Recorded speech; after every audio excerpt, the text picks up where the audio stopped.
Meus irmãos e minhas irmãs, a paz do Senhor Jesus. Graças a Deus por mais esta oportunidade que o Senhor me concede estar aqui com você, para mais uma vez estudarmos e meditarmos sobre mais uma lição desse terceiro trimestre do ano de 2023. Desta feita nós vamos estudar a sexta lição, que tem por título a desconstrução da masculinidade bíblica. Este é o tema da lição a qual nós vamos estudar hoje. O texto áureo diz o seguinte: e tomou o Senhor Deus o homem e o pôs no jardim do Éden para lavrar e guardar. Gênesis capítulo de número 2 e o versículo de número 15. A verdade prática da lição: o homem foi criado com qualidades que expressam virilidade, responsabilidade e liderança. É a verdade prática da lição. A leitura bíblica em classe está baseada no livro de Ruth, capítulo de número 4 e o versículo de número 7 ao versículo de número 12. É a leitura bíblica em classe. E antes de nós começarmos aqui a falar e dar a nossa opinião, nosso ponto de vista sobre mais uma lição, eu quero convidar você para continuar comentando, continuar divulgando este canal para mais pessoas que você conhece, deixando lá o seu like, seu comentário. Isto vai me ajudar e ajudar outras pessoas a chegarem ao conhecimento deste canal, para juntos nós meditarmos e aprendermos a palavra de Deus. Então, desde já, eu já agradeço a você em nome de Jesus. A introdução da lição, o comentarista vai iniciar da seguinte forma a introdução: o conceito progressista de ruptura dos padrões bíblicos atua na desconstrução da masculinidade. E o que significa a palavra ruptura? Significa anulação, interrupção de um pacto ou de um tratado feito. É o que significa a palavra ruptura. Aí aqui nessa introdução ele vai afirmar e vai falar que nós vamos falar sobre três coisas especificamente na lição de hoje. Qual é a primeira coisa? Ele diz: nessa lição apresentaremos o mandato divino para o homem. Primeira coisa. Segundo, as ofensivas de desmasculinização. E o terceiro, e o exemplo de masculinidade bíblica que Deus requer do homem cristão. São os três pontos que vai ser abordado, falado, dito na lição de hoje. E a gente vai dar o nosso parecer, nosso ponto de vista uma vez mais. O primeiro tópico da lição diz o seguinte: a masculinidade bíblica. E o primeiro item desse primeiro tópico vai falar a criação divina do ser humano. Aqui o comentarista vai afirmar, vai dizer algo que é bíblico, dizendo que Deus criou o universo, o mundo e todas as coisas que no mundo há. Dentre essas coisas, Deus criou o ser humano, fazendo deles ali macho e fêmea, ou homem e mulher. Aí ele vai afirmar aqui nesse primeiro item que Deus fez esta diferenciação para que eles vivessem de uma maneira mútua, que complementasse um ao outro. E o que significa a palavra mútua? Algo que é recíproco, um para com o outro. Aí ele vai afirmar também que neste momento, quando Deus cria o ser humano, ou o casal, Adão e Eva, ali no jardim, ele diz que Deus delegou para o homem papéis ali para o homem exercer. Aí ele dá um exemplo da primeira carta de Paulo aos Coríntios, capítulo 11, versículo de número 11 ao 12. Mas eu quero me basear em Gênesis, sobre o papel a qual Deus passou, não só para o homem ali, mas para a mulher também. Gênesis capítulo 1, versículo 26 em diante, Deus chama o casal e diz que eles têm que frutificar, multiplicar, encher a terra, dominar a terra, dominar sobre todos os animais. Este foi o papel que Deus designou para o casal assim que os criou. Porque eu não fiz um comentário sobre o exemplo bíblico que ele colocou aqui da carta de Paulo aos Coríntios. Porque eu achei um pouco distoante do que ele aqui está falando logo de início, neste primeiro item. Aí aqui ele vai afirmar algo dizendo que Deus fez o ser humano olhando para si próprio. Deus olhou para ele e disse: façamos o homem à nossa imagem, conforme a nossa semelhança. Muitas pessoas vão dar significados de que o que é semelhança, o que é ser imagem de Deus. Eu vou trazer aqui um ponto a mais sobre essa questão. Existem dois atributos de Deus. Primeiro um atributo comunicável, algo que Deus comunica com o homem. E existe o atributo incomunicáveis de Deus, algo que Deus não comunica ao homem, que é inerente dele, pertence a ele, e ele não reparte com o ser humano. Por exemplo, onipresença é um atributo incomunicável, pertence só a Deus. Onipresença, onipotência e onisciência. Esses atributos são considerados atributos incomunicáveis, pertencem só a Deus. Agora, existe o atributo comunicável, como por exemplo, bondade, amor, justiça, santidade. Esses são os atributos comunicáveis que Deus reparte com o ser humano. Desta feita, o ser humano torna-se imagem e semelhança de Deus por causa desses atributos que Deus comunica a ele. Este é o meu ponto de vista e a minha opinião sobre o que é ser imagem e semelhança de Deus.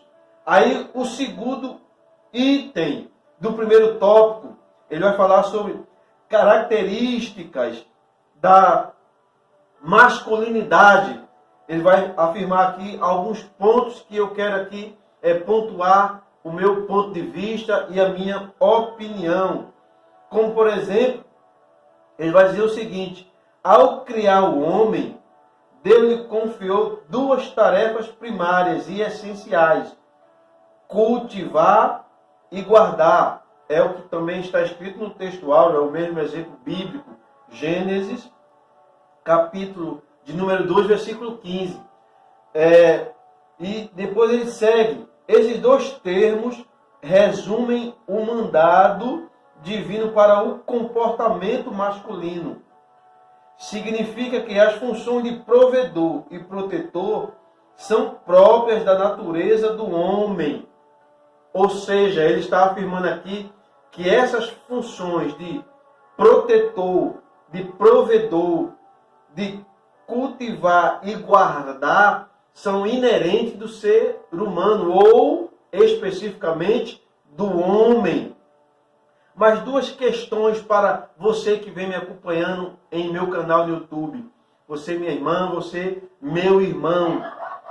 Quando Deus cria ali o casal, Adão e Eva, eles precisavam prover alguma coisa para se alimentar? Eles precisavam de correr atrás de alimento? Adão precisava fazer isso? Uma outra questão: era só Adão que era o protetor ali do Jardim do Éden? Como eu dei um exemplo agora há pouco, se os irmãos for ler Gênesis, capítulo de número 1, versículo de número 26, versículo de número 27 e o versículo de número 28, Deus não delega esta autoridade simplesmente a Adão. Deus delega ao casal. Com isso eu não estou afirmando que Adão não tinha a primazia. Só que isso não era exclusivo de Adão.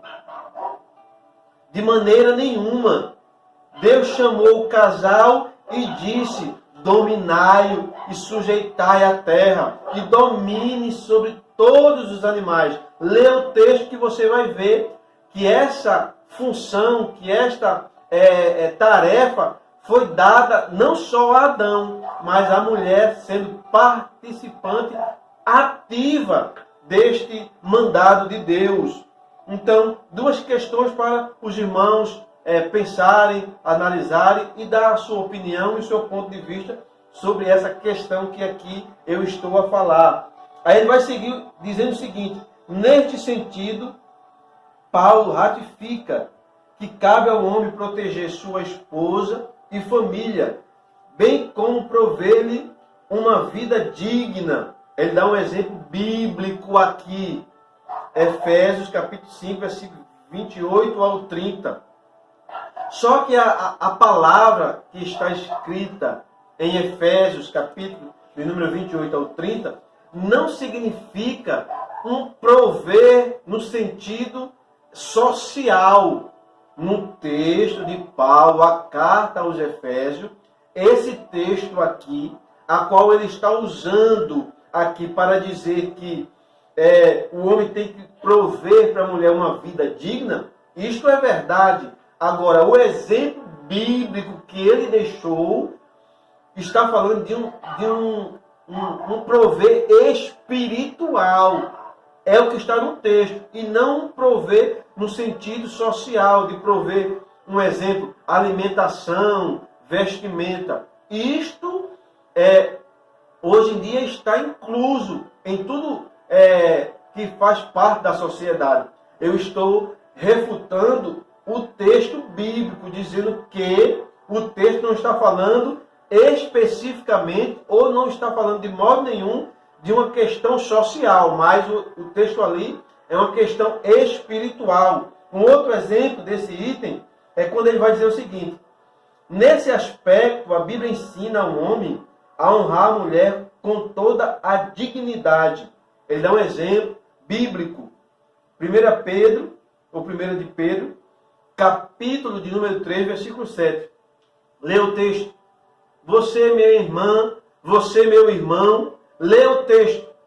O texto de 1 de Pedro, capítulo 3, versículo 7, está falando de relação sexual entre o homem e a mulher, entre o esposo e a esposa.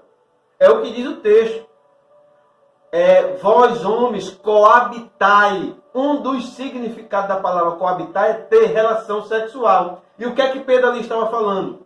Que a mulher tinha a primazia, que a mulher tinha ali a prioridade na relação sexual.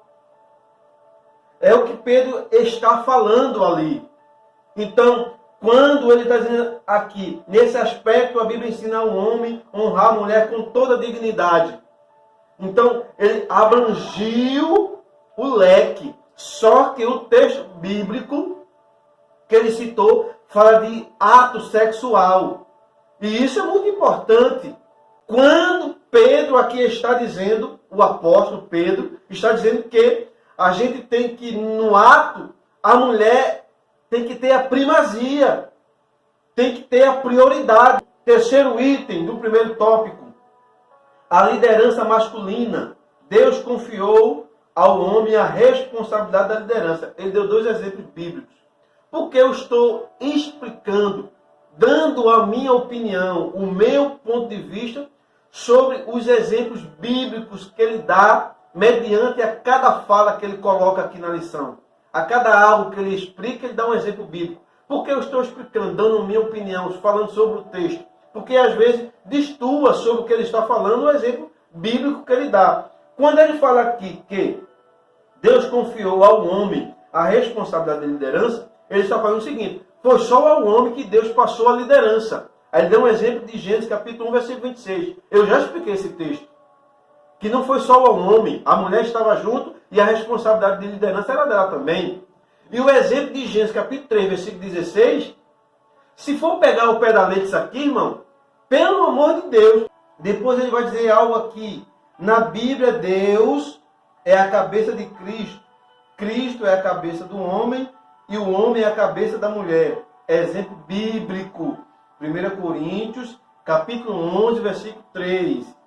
Essa expressão que aqui eu li para os irmãos é bíblico? É bíblico, sim. Toda essa expressão. Deus é a cabeça de Cristo, Cristo é a cabeça de todo varão e o varão é a cabeça da mulher. É algo bíblico. Agora, o contexto que envolve esse texto e essa colocação de Paulo, a gente tem que entender. Não está ali falando só simplesmente de uma liderança, de algo de hierarquia. Não está falando só disso. Está falando sobre isso? Sim, mas o contexto envolve outro assunto. O primeiro versículo desta carta de Paulo aos Coríntios já começa com um pedido de Paulo aos irmãos. Sede, pois, meus imitadores, como eu sou de Cristo. Já pede para os irmãos imitar ele, porque imitando a Paulo, ele diz que vocês, me imitando, vocês vão estar imitando a Cristo. Veja a responsabilidade que ele está colocando sobre ele. Depois Paulo vai falando alguns assuntos, dizendo, por exemplo, para a gente dar continuidade na lição, ele diz, o homem que ora e profetiza com a cabeça descoberta, isso é desonroso. Aí quem é que ele vai desonrar ali? A Cristo. Porque Cristo não é a cabeça de todo homem. Aí depois ele diz, Paulo, se a mulher que ora e profetiza ora com a cabeça descoberta, desonra a sua cabeça. E quem é a cabeça da mulher no texto de Paulo em Coríntios? É o homem, o esposo. Mas o que é que está acontecendo ali? É simplesmente algo de liderança que Paulo está falando? De forma nenhuma. Paulo estava falando sobre uma questão de diferenciar principalmente as mulheres da cidade de Corinto que serviam a Cristo e das mulheres que não serviam. Porque mulheres que não serviam a Cristo na cidade de Corinto, nesse contexto aqui do capítulo 11, era mulher com cabeça raspada, era sinal de duas coisas. Ou era viúva ou prostituta. Aí Paulo estava dizendo para as irmãs da igreja de Corinto, vocês têm que ter o cabelo comprido, para vocês não ser confundidas com essas duas classes de pessoas, ou essas duas classes de mulheres, que no contexto da cidade de Corinto era assim que era visto. E não no sentido de um véu literal ali, porque tem a expressão véu, a mulher esteja com um véu. Mas não é um véu literal, o véu ali é o cabelo da mulher. Então, Paulo não está simplesmente falando de algo de liderança, de hierarquia. Deus domina Cristo, Cristo domina o homem e o homem domina a mulher. Não é simplesmente isso. Tanto é que Paulo termina essa explicação dizendo o seguinte: é verdade que a mulher provém do varão, mas o varão também provém da mulher. Sendo assim, todos são iguais, porque todos provêm de Deus. Então, eu estou explicando para não descer de goela abaixo algo que ele está tentando colocar aqui, como se a mulher não tivesse um papel de liderança, como a mulher não exercesse um papel de liderança, porque existem lares que têm um ensinamento machista, de não crente, não é, irmão Eduardo? Não, de crente. A parcela maior é dos cristãos, que tem esse ensinamento de que as mulheres têm que ser submissas ao marido. E eles pegam a palavra de submissão, como a mulher não tem opinião dentro de casa, a mulher não pode falar, a mulher não pode ter um papel ativo no lar. São todos, aí eu costumo dizer sempre, não são todos, é uma parte, porque existe homem que tem uma mentalidade um pouco mais aberta nessa questão. Então, eu só estou dizendo que tem uma parcela de irmãos que pensam assim, dessa forma, desse jeito. Ou eu estou enganado, ou é uma opinião que não tem fundamento aqui ao que eu estou falando. Aí depois ele dá segmento aqui, nesse terceiro item, quando ele vai falar do movimento feminista, né? Que esse movimento feminista vê este padrão bíblico de liderança dos homens como algo feio, algo opressor, um movimento feminista. veem que isto não é para os dias atuais, não é para o presente século a qual nós estamos a viver. Aí ele diz o seguinte: ao contrário dessa falácia, falácia é um discurso enganoso, né? E de quem é o discurso enganoso? Do grupo feminista, né? Que buscam igualdade, né? Ser igual aos homens na questão de trabalho, ter o mesmo salário. Se você tiver condições de exercer a mesma função de trabalho dos homens, com a mesma capacidade, intelecto, inteligência, cabe o patrão decidir. Aí com isso você não tem que refutar o que está escrito na Bíblia. Pelo amor de Deus, me ajude aí. Aí ele diz o seguinte: ao contrário dessa falácia, o apóstolo Paulo revela que o homem deve liderar a sua casa do mesmo modo que Cristo lidera a igreja. Ele deu um exemplo bíblico aqui. Efésios capítulo 5, versículo 29. Do mesmo modo. Eu quero que levante-se um homem que está me ouvindo neste canal e diga que você lidera a sua casa da mesma forma que Cristo lidera a igreja. Porque Cristo lidera a igreja de uma forma exemplar. Porque a igreja é de Cristo. A igreja que vai ser arrebatada é de Cristo. Eu não estou falando da instituição religiosa que tem CNPJ, tem endereço. Não, tem site, tem YouTube. Não, estou falando disso. Estou falando da igreja que vai ser arrebatada. Essa igreja que vai ser arrebatada, Cristo lidera com bondade, com amor, com liderança, com entrega, com prazer. Essa igreja sim. Agora, levante-se um homem, um marido, e diz: eu lidero a minha casa da mesma forma, do mesmo jeito que Cristo lidera a igreja. Por favor, levante-se, deixa aí no comentário: eu sou este homem que lidero a minha casa da mesma forma que Cristo lidera a igreja. Eu estou esperando lá o seu comentário, dizer que você é um deste homem que faz do mesmo jeito que Cristo faz. Depois ele vai dizer o seguinte: uma vez que Cristo se entregou pelo bem-estar da igreja, a liderança masculina requer a prática de algum tipo de sacrifício. De algum não. Se ele acabou de afirmar, dizendo que o modelo padrão que a gente tem que seguir é o modelo de Cristo e que temos que liderar como Cristo lidera a igreja, aí em seguida ele diz o seguinte: a gente tem que escolher algum sacrifício para demonstrar isso. Não. Se o exemplo é Cristo, tem que seguir todo exemplo.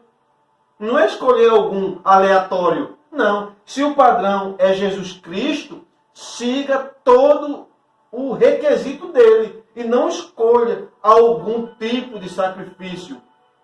Porque é um exemplo, Cristo, a ser seguido.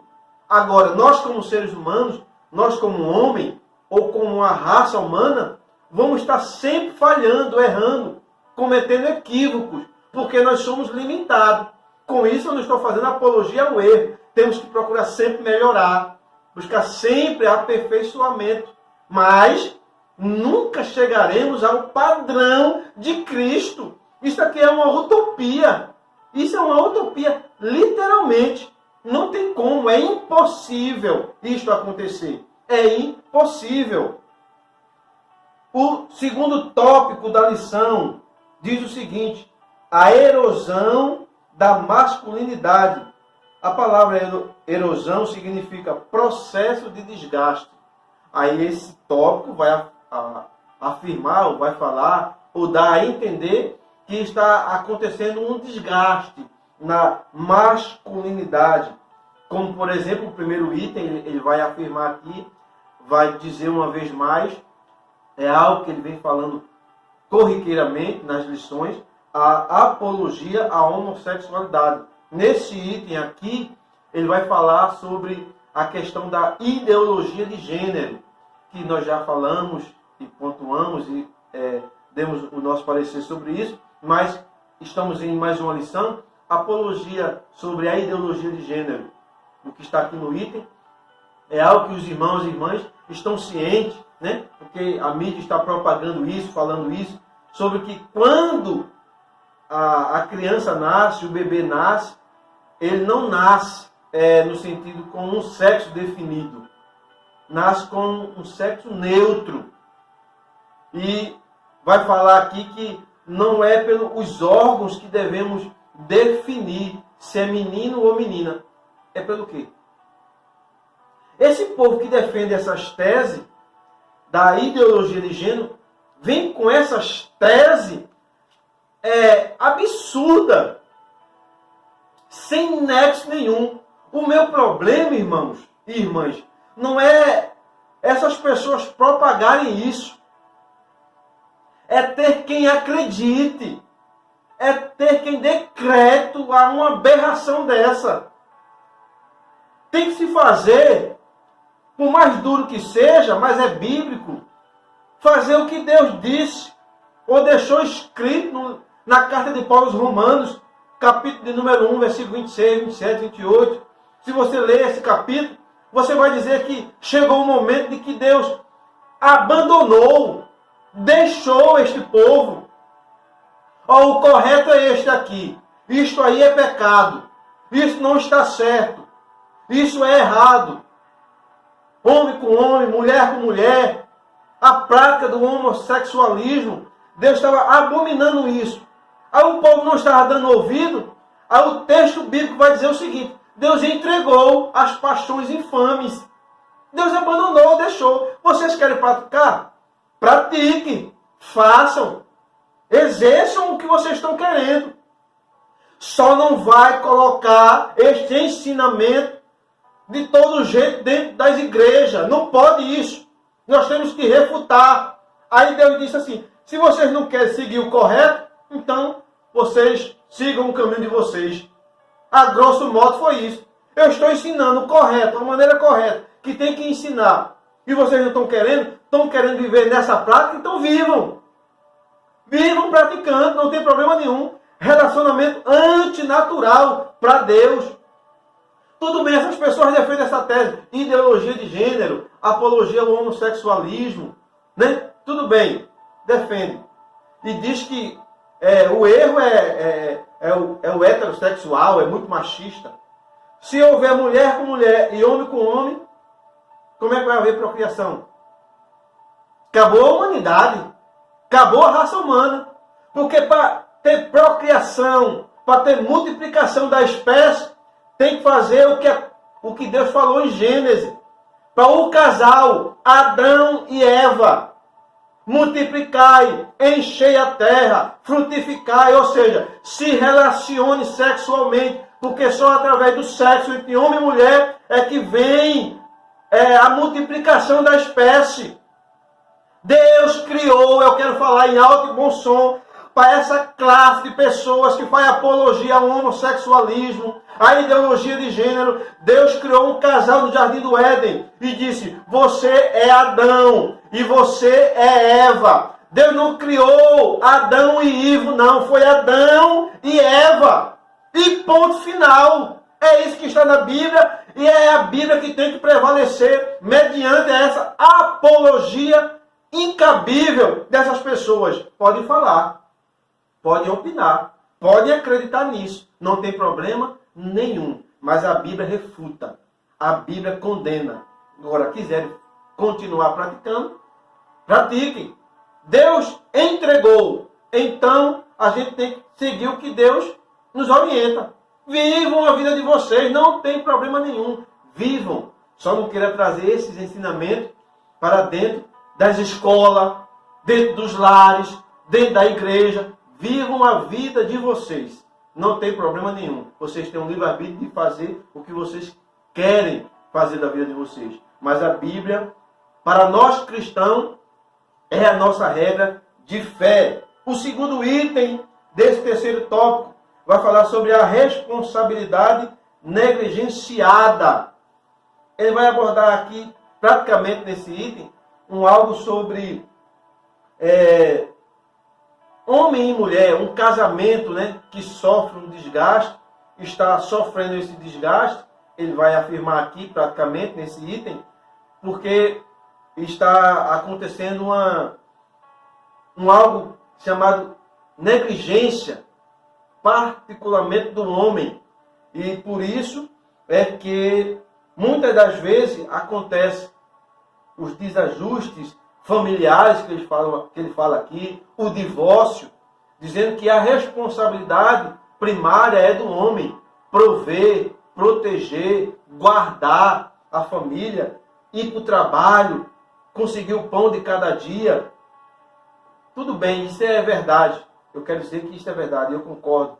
Agora, e mulheres que foram abandonadas pelos seus esposos?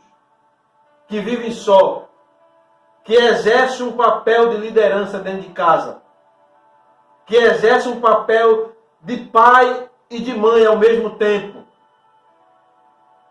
Será que a gente não tem que valorizar esse ponto, em vez de estar dizendo, simplesmente assim, não, está acontecendo uma negligência da parte do homem. Está acontecendo, é verdade, mas temos que enaltecer, porque eu conheço alguns lares, não vou dizer muitos, mas alguns lares que foram a mulher que educou os filhos, criou os filhos no caminho do Senhor, dizendo o que é certo, o que é errado. Já que o marido negligenciou, a mulher assumiu este papel, dado por Deus desde o jardim do Éden. É porque tem uma visão de que Deus só delegou esta função para Adão. De forma nenhuma, Deus delegou esta função de dominar as coisas, de reger as coisas, junto com o homem. Deus disse isso para a mulher também. Eu quero que você leia a Bíblia e veja isso na Bíblia. É só pesquisar, é só ler, é só atentar para o que está escrito. Mas isto ocorre dentro dos lares, ocorre a negligência, a falha, o desvio dessas coisas.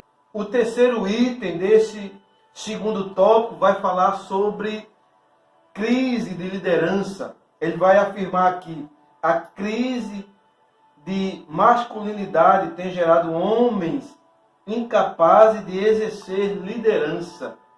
Aí eu gostaria de saber aonde está faltando esses homens, esses líderes, para exercer, porque estão sofrendo com a crise da masculinidade.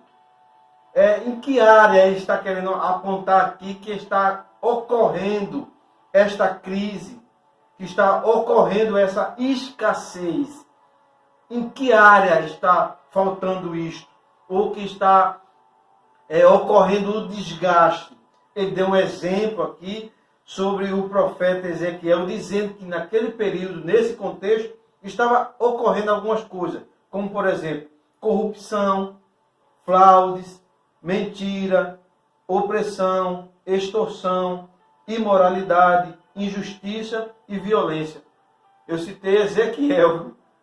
Não se espante, porque parece que eu estou citando os dias em que nós estamos vivendo. Porque tudo isso que estava ocorrendo no contexto de Ezequiel está ocorrendo nos dias atuais em que nós estamos vivendo. Só que ele encerra esse item aqui, desse segundo tópico, com uma expressão que é a seguinte: nesse caso, Deus ainda procura esse tipo de homem na atualidade. Qual homem? Um homem que se diferencie dos demais para exercer uma liderança e combater essas coisas que acabei aqui de citar. Mentira, opressão, extorsão, imoralidade. Naquele contexto de Ezequiel, Deus estava falando com ele, dizendo que isso estava acontecendo, mas que precisava de alguém para combater esses erros, esses equívocos, essas falhas moral, de caráter da sociedade. E ele diz assim, hoje em dia Deus ainda está procurando pessoas, seres humanos, homens, ele usa a expressão homem aqui, mas que seja homem, que seja mulher, pessoas que venham combater isto com verdade, com veemência, combater essas atitudes aqui com base, com coerência, com convicção.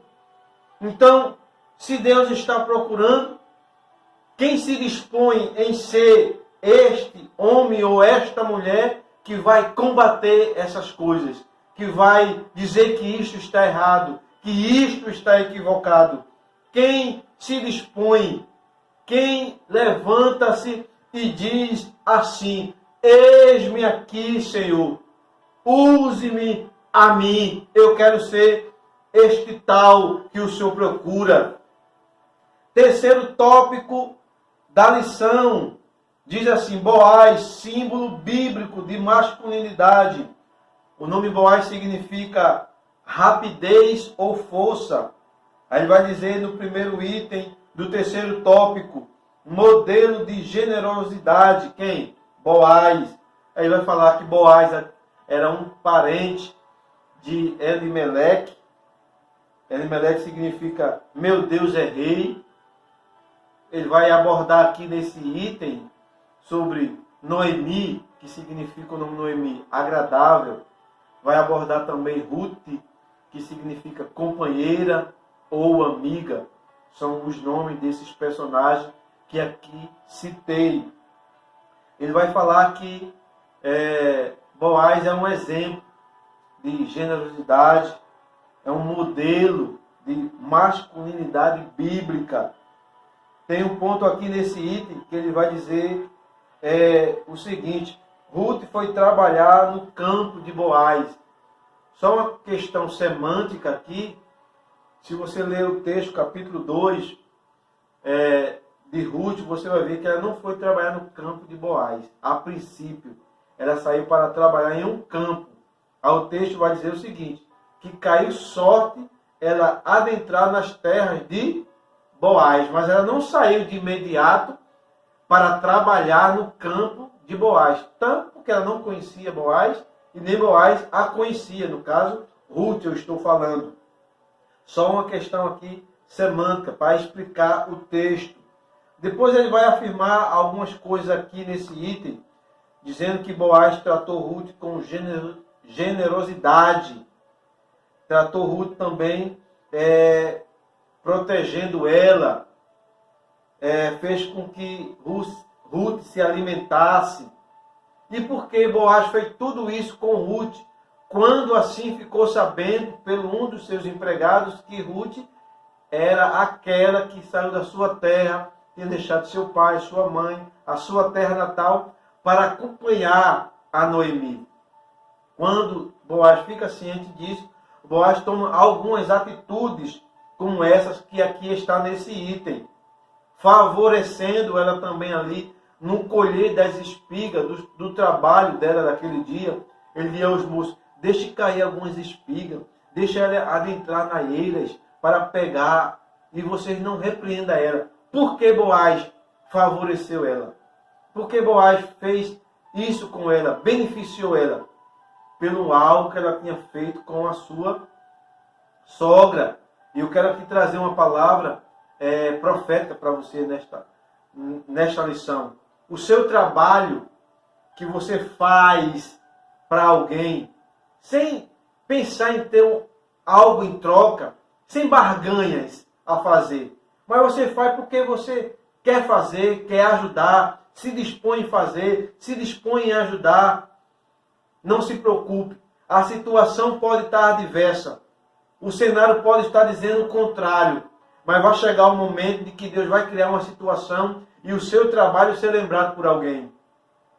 Isso em qualquer área da vida, seja na área social, seja na área financeira, na área espiritual, de um chamado, de uma obra de Deus para a sua vida. Os seus feitos, o seu trabalho que você fez, que exerceu na vida de alguém, de uma pessoa, fez aquilo com prazer, com amor. O seu trabalho foi registrado e vai chegar um momento de que a vida, de que Deus vai lhe recompensar. Porque Ele viu o seu esforço em ajudar, em estender as mãos, em aconselhar, em direcionar a vida de alguém. Esse trabalho foi registrado e chegou o momento de uma situação muito difícil que Noemi e Ruth estavam passando, mas que Boaz beneficiou ela por causa do feito dela com a sua sogra. Então, faça, execute, exerça de maneira voluntária algo na vida de alguém. Sem querer trocas, sem querer barganha, sabendo que Deus é galardoador daqueles que o buscam e esperam nele. Então, receba essa palavra. O seu trabalho vai ser recompensado por Jesus Cristo de Nazaré. O segundo item desse terceiro tópico vai falar o seguinte, modelo de responsabilidade. Ao prometer resgatar Ruth e a herança de Elimeleque, Boaz estava ciente de que o direito era de um parente mais próximo que ele. Assim, movido pelo senso de responsabilidade, liderança e honra, Boaz levou o caso aos anciões. Vou parar aqui. Essa questão aqui que foi falado, que Boaz tomou essa atitude de levar o caso de que estava acontecendo com Ruth e Noemi aos anciões, foi por causa que ele ficou movido ou comovido pela situação que estava ali ocorrendo na família? Não, de maneira nenhuma. Boaz foi pedido em casamento por Ruth. E ele aceitou o pedido. Aonde você encontra isso? Na Bíblia Sagrada. Porque quando, no capítulo 3, Noemi orienta Ruth a chegar perto de Boaz, depois que ele acabar o trabalho, se alimentar e começar a beber, ela diz, você chegue perto dele e fique com ele. Ela segue as orientações de Noemi. E Boaz ali começa a beber. E o texto bíblico vai dizer o seguinte, e o coração dele estando alegre, ou seja, Boaz ficou bêbado. Ruth chega, tira o sapato dos pés de Boaz e deita-se ao lado dele. No decorrer da noite, Boaz se acorda e pergunta quem é que está ali. Aí Ruth diz, sou eu. Ela fala quem é. E depois que ela fala isso, ela pede para que ele estenda sobre ela o manto dele. O que significa aquele pedido de Ruth? Proteção, primeiro ponto. E depois ela diz assim para Boaz, que você seja o meu remidor. O que é remidor naquele contexto de Ruth e Boaz? Era um pedido de casamento. Porque o que está em jogo aqui, ele até colocou aqui, Deuteronômio capítulo 25, versículo 5 e 6, no primeiro item desse terceiro tópico, que é algo chamado Lei do Leviatro. Lei do Leviatro. O que é isso? É a lei que, quando a mulher fica viúva, ela tem que se casar com o irmão ou com um parente mais próximo. Nesse caso, Ruth estava viúva e o parente mais próximo não era Boaz, tinha um. Tanto é que o texto bíblico vai dizer que ele diz o seguinte, isso que você fez aqui comigo, isso foi mais excelente do que o que você fez antes. Boaz estava comparando o que ela tinha feito com a sogra dela e o que Ruth estava fazendo com ele naquele momento. E ele diz o seguinte, você não foi procurar nenhum jovem, nem rico, nem pobre, mas você veio procurar a mim. E eu vou fazer tudo o que você está pedindo. Eu aceito o seu pedido. Agora eu quero dizer a você o seguinte, tem um parente mais próximo do que eu. Esse talvez vai ser o seu remidor, mas eu vou levar o caso aos anciões. Aí quando chega o parente mais próximo da família, ele conta a situação, o parente mais próximo diz que vai resolver a situação. Aí Boaz chega e diz, se você for resolver toda a situação com o seu parente mais próximo, você tem que casar com a moabita Ruth. Aí é quando esse parente, que a Bíblia não diz o nome dele, recusa resolver a situação e casar-se com Ruth. Aí autoriza Boaz a ser o remidor ou casar-se com Ruth. E como é que isso era efetuado na época?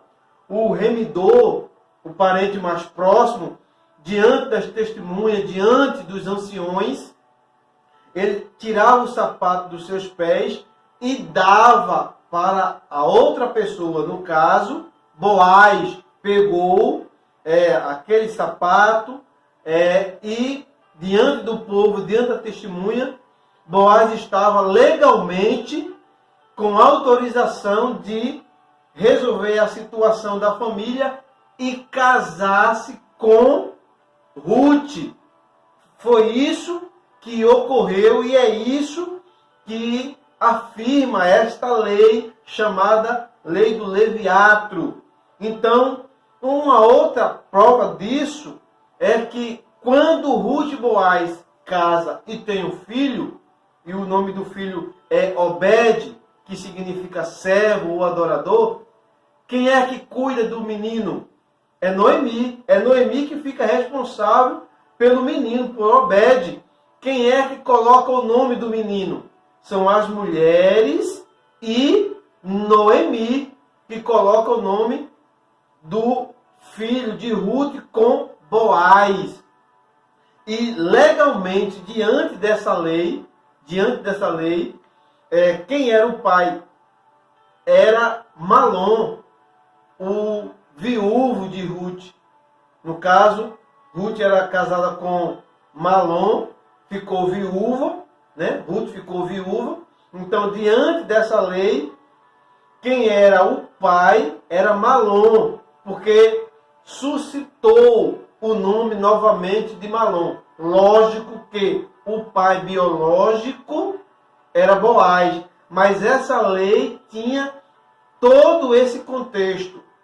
Então não foi por Boaz ser um modelo de generosidade, de bondade, movido com a situação difícil e a situação complicada que Noemi e Ruth estavam passando, que ele decidiu resolver o caso. Não, foi porque diante de uma orientação de Noemi, Ruth seguiu, e diante aquelas atitudes que Ruth fez com Boaz, de pedir que ele fosse o remidor dela, pedir que ele estendesse a aba dele para ela, ou seja, o manto, e tirar o sapato dos pés de Boaz e deitar aos pés dele, isso no contexto da lei, significava dizer que Ruth estava dizendo para Boaz: eu vou ser totalmente submissa a você.